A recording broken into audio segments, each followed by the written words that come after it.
online scam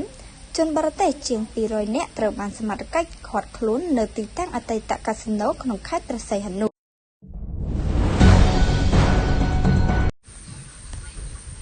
ជនសង្ស័យចំនួន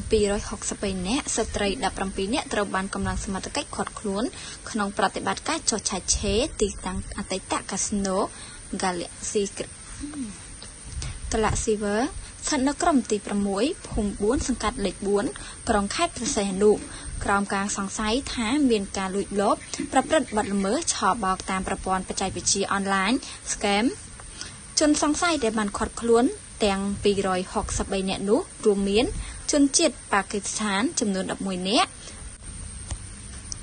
បង់ក្លាដេស23នាក់ចិន207នាក់ស្ត្រី7នាក់ស្ត្រីមីយ៉ាន់ម៉ា6នាក់នេប៉ាល់4នាក់វៀតណាម7នាក់ស្ត្រី3នាក់ម៉ាឡេស៊ី4នាក់និងស្ត្រីជនជាតិឡាវ1នាក់ចំណែកវត្ថុតាំងដកហូតមានកុំព្យូទ័រលើតុ860គ្រឿងទូរស័ព្ទ4129គ្រឿងកុំព្យូទ័រជួរដៃ16គ្រឿងនិង iPad 14គ្រឿង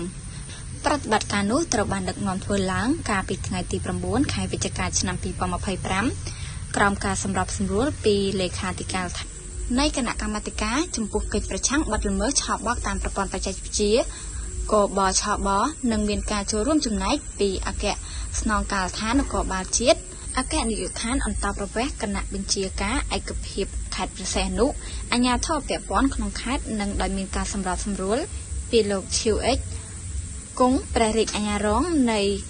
អัยការអមសាលាដំបងខេត្តព្រះសីហនុដោយបានចុះត្រួតពិនិត្យនៅទីតាំងសង្ស័យនិងឈានដល់ការឃាត់ខ្លួនជនសង្ស័យពាក់ព័ន្ធនឹង